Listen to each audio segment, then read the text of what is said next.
Indonesia dikenal memiliki kekayaan budaya yang sulit dicari tandingannya. Salah satu kekayaan budaya itu adalah kain tradisional.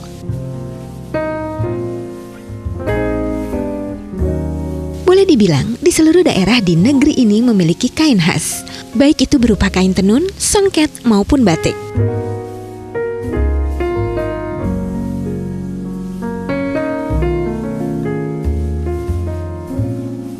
Motif, corak, dan warna daerah satu dengan yang lain juga berbeda.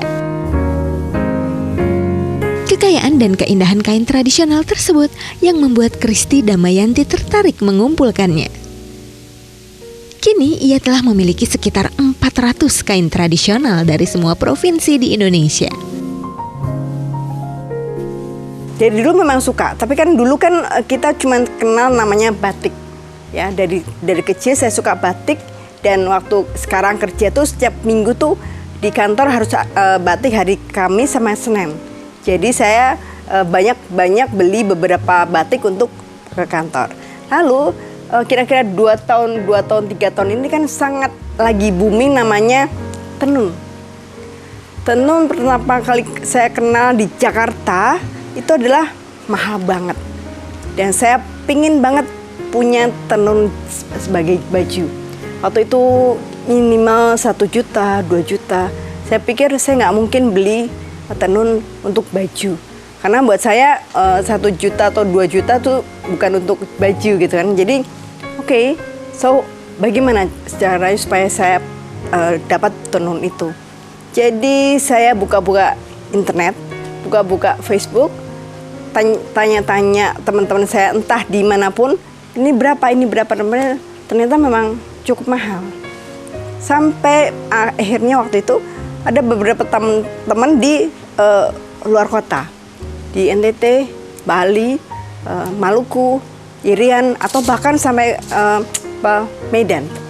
Kainnya cukup lebih murah dibanding Jakarta. Jakarta misalnya kain ulos itu sampai di atas 1 juta. Tapi begitu teman saya di sana, saya tanya itu berapa? Ada cuma 200 ribu. Yang benar. Akhirnya saya beli dari sana untuk bikin baju. Kalau 200 ribu masih oke, gitu kan? Saya bikin ini kan keren banget, ya. Kain tradisional yang banyak dikenal adalah kain yang berasal dari Nusa Tenggara Timur. Karena kain dari daerah itu dikenal dengan corak atau motif dan warnanya yang indah.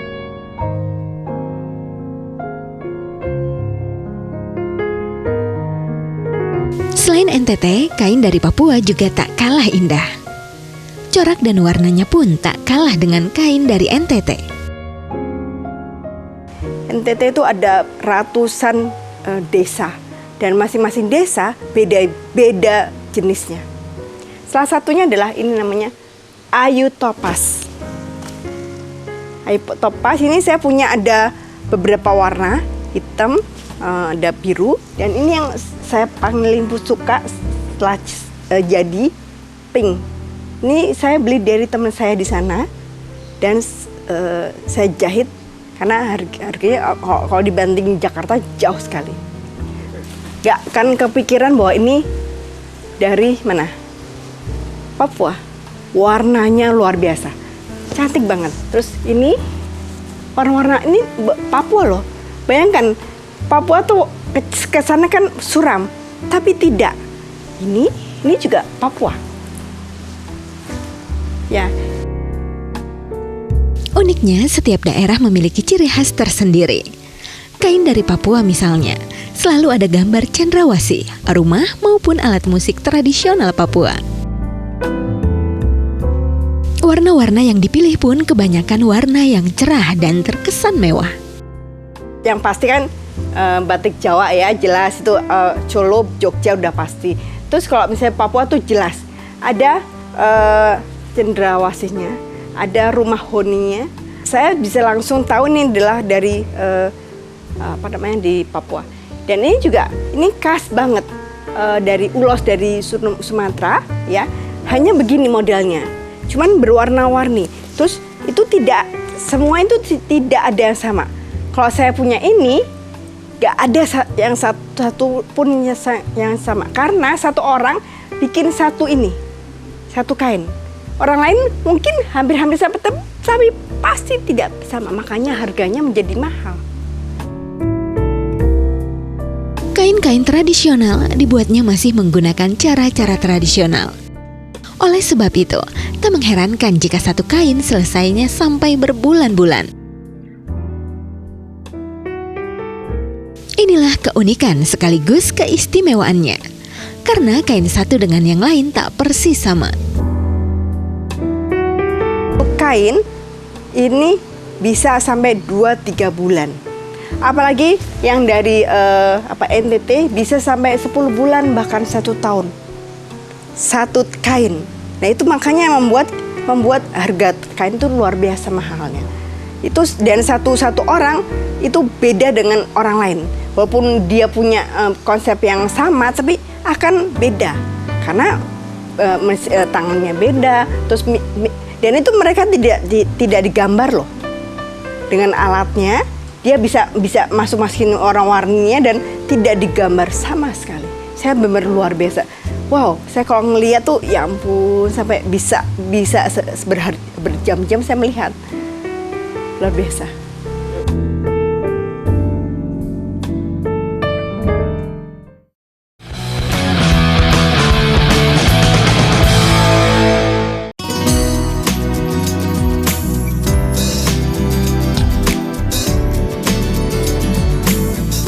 Masyarakat di Nusa Tenggara Timur sudah lama mengenal dan memiliki kemampuan menenun.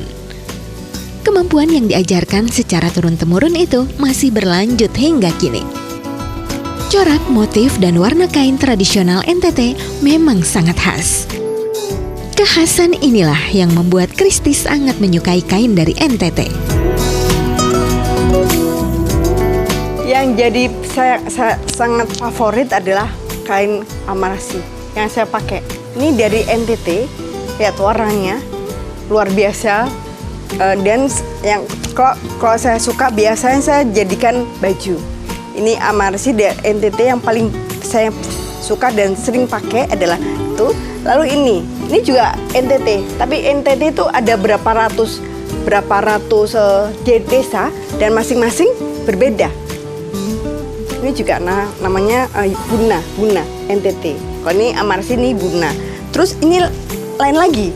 Ini juga NTT. Ini juga saya suka. Warnanya sangat luar biasa. Ini juga NTT juga. Karena NTT ternyata warnanya bagus banget. Tapi ada lagi ini modelnya hampir sama. Ini dari Lombok. Dia songket Lombok. Ini juga saya pakai sehari-hari kalau ada acara. Dan satu lagi yang ini Bali, karena biasanya kain Bali tuh nggak besar. Kalau yang lain tuh bisa besar, bisa jadi baju. Biasanya Bali cuma sebesar ini, dan jadi tidak bisa menjadi rok. Dia biasanya hanya bisa menjadi atasan seperti ini. Ini saya jadikan baju saya. Ini kain-kain yang memang sangat-sangat saya suka. Satu lagi yang sangat saya suka adalah dari Solo, dan ini kan klasik banget dan mewah walaupun bukan mahal. Ini yang saya suka. Tuh. Terus ada misalnya kain ini NTT juga tapi sangat santai, tapi lihat warna-warna seperti ini yang saya sangat bukan warna hitam yang orang lain lebih suka, tapi saya suka yang berwarna-warni. Terus ini juga saya suka. Ini namanya tuh karena terlalu banyak ya. Ini dari NTB komodo. Ada komodonya atau ini juga komodo. Ini belum sempat saya jadikan baju. Ini saya suka. Nah, kuning ini Lombok, dan ini konsepnya adalah Merak. Cantik kan? Indonesia itu luar biasa. tidak ada yang mengalahkan.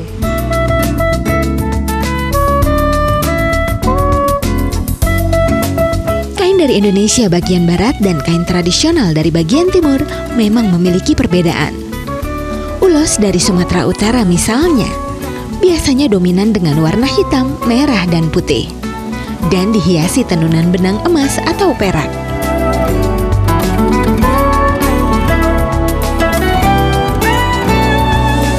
Sementara di bagian Indonesia Timur, warna-warnanya lebih cerah dan mewah. Motifnya juga lebih beragam. Perbedaan ini justru memperkaya khasanah kain tradisional Indonesia. Sebab semua kain dibuat dengan seni yang tinggi dan disesuaikan dengan budaya masing-masing daerah. Kalau kita bicara tentang kain, justru Indonesia Timur itu yang lebih warna-warni, lebih terlihat mewah dan lebih bersinar. Untuk dunia tuh kalau misalnya ada pameran kain, semua dari Indonesia Timur. Barat itu seperti bilang kayak gini, cuman bergaris-garis. Kalau misalnya Kalimantan ini sasaringan, ini cuman sekedar kayak garis-garis, tidak meliuk-liuk ya. Ini juga dari Kalimantan, garis-garis. Tapi kalau balik lagi kalau Indonesia Timur itu bisa nggak, pokoknya saya kadang-kadang saya lihat, wih kok ada yang baru lagi. Ternyata bukan baru, itu ada dari desa yang mana, beda lagi dengan desa yang lain. Jadi tuh banyak sekali. Yang saya baca, yang saya pelajari, satu daerah, misalnya NTT itu ada sampai misalnya ratusan desa, dan satu desa bisa beribu-ribu motif. Bayangkan Indonesia semuanya, berapa juta motif kain Indonesia. Kain-kain tradisional ini digunakan untuk berbagai keperluan, seperti untuk selimut, untuk sarung bantal, bed cover, tas, maupun dijahit sebagai pakaian. Digunakan untuk apapun juga, kain-kain tersebut tak berkurang keindahannya. Kalau kita bicara tentang kain itu untuk apa? Kalau dari NTT, mereka menyebutnya ini bukan untuk baju, tapi untuk selimut. Karena katanya di sana tuh dingin. Saya nggak tahu karena saya belum pernah. Jadi namanya selimut Buna, selimut Amarasi, selimut Ayu Topas. Dulu tuh kita mengatakan bahwa batik adalah hanya untuk kondangan, bener nggak? Tapi sekarang itu kan Indonesia lagi memajukan kain-kain tradisional, membuat kita semua punya kreativitas yang tinggi. Jadi kalau saya sebagai arsitek dan saya suka banget namanya kain tradisional, saya berusaha untuk memodifikasi kain-kain yang katanya selimut menjadi baju. Terus juga ada juga mereka bukan hanya selimut tapi menjadikan sarung bantal jadi tas kecil itu buat, dan tas ini juga banyak sekali. Kalau buat saya kain ini tetap buat saya lebih suka menjadi baju, karena baju bisa dipakai kapanpun, dan saya paling nggak, kalau di kantor saya kan 2 hari sekali setiap minggu, jadi saya bisa berganti-ganti tuh. Kristi sendiri banyak menggunakan kain tradisional itu menjadi pakaian, khususnya pakaian luar atau blazer. Dan ia mengaku nyaman dan percaya diri memakai pakaian dari kain tradisional Indonesia. Mereka lebih suka warna-warninya NTT.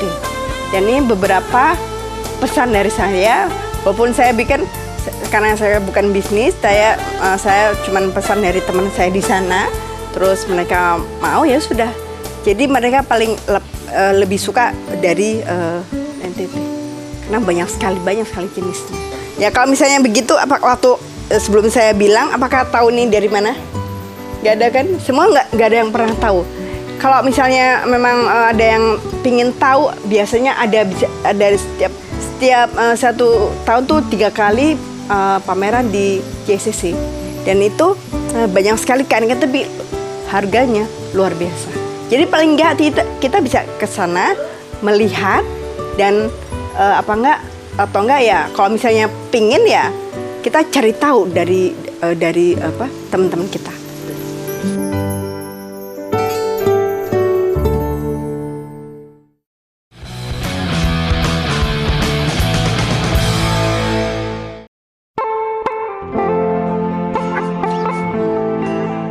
Tak diketahui secara pasti apakah di sini banyak kolektor yang mengoleksi kain-kain tradisional Indonesia.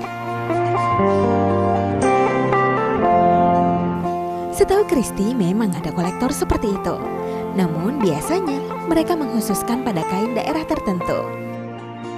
Seperti khusus kain dari NTT, dari Bali, atau dari Sumatera Utara. Koleksi Kristi pernah dipamerkan dan ia juga pernah mendapatkan penghargaan dari Museum Rekor Indonesia.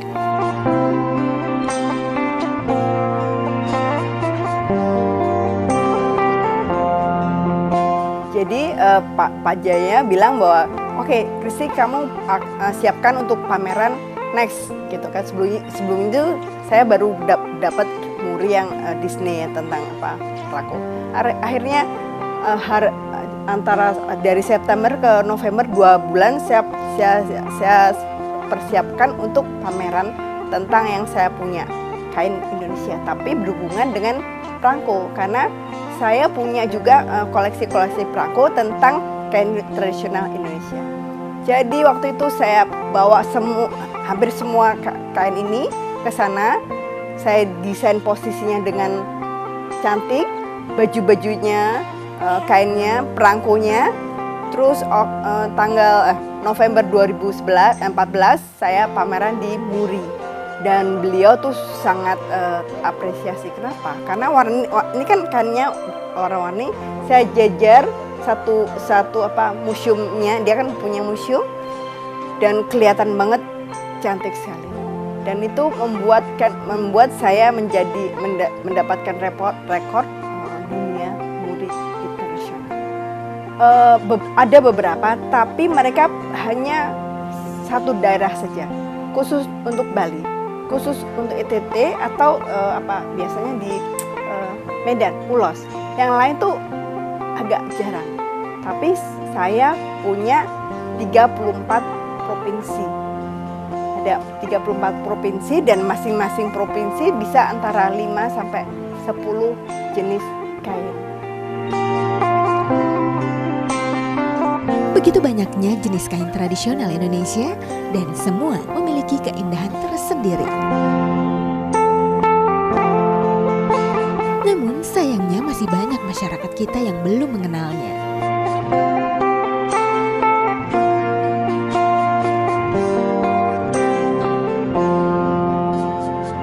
Demi memperkenalkan kain tradisional itu, Kristi berniat untuk membuat semacam katalog yang berisi koleksinya untuk nantinya disebarkan ke masyarakat.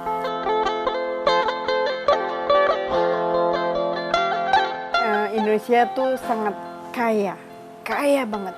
Salah satunya kain. Dan itu ternyata tidak banyak yang tahu bahwa ini kain Indonesia.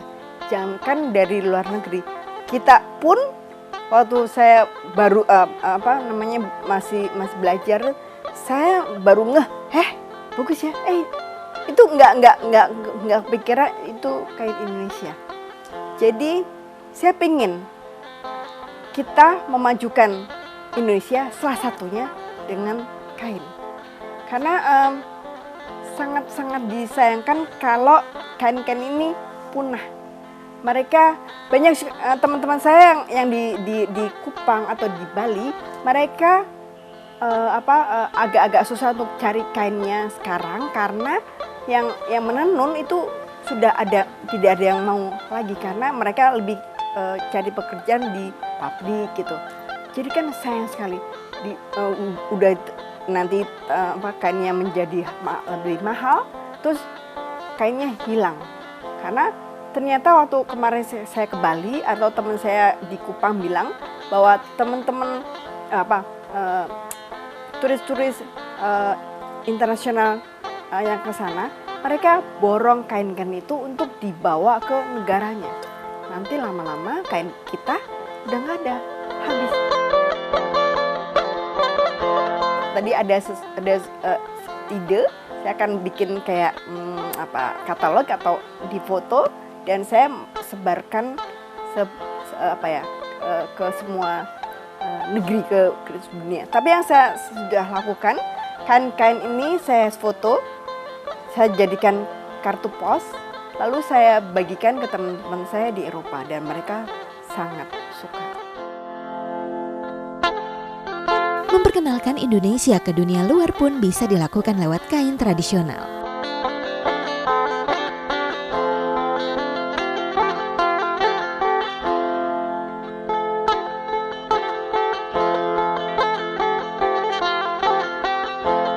Maka Christy menyambut dengan baik jika ada yang ingin melakukan pameran kain tradisional Indonesia di luar negeri.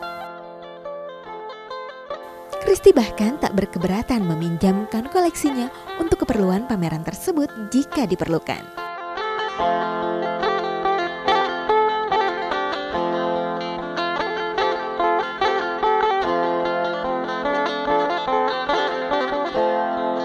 Tahun lalu saya keliling Eropa, saya bawa baju-baju saya dan banyak sekali orang-orang pingin berfoto dengan saya, bukan karena sayanya tapi bajunya. Saya pinjamkan juga mereka untuk difoto. Jadi ternyata kain Indonesia itu membuat mata dunia melihat bahwa Indonesia kaya. Ada beberapa teman saya tuh mengajak saya pameran di luar negeri tentang berhubungan dengan kain-kain. Tapi sangat terbatas untuk saya karena saya tuh lumpuh separuh. Jangankan untuk pameran, untuk pasang-pasang kain, untuk berjalan aja susah. Tapi kalau ada yang bisa untuk memfasilitasi kebutuhan saya untuk pameran ini di manapun, saya bersedia. Jadi saya tidak ingin berjual belinya, tapi lebih ke pameran. Saya mau memperkenalkan banget Indonesia lewat kain tradisional.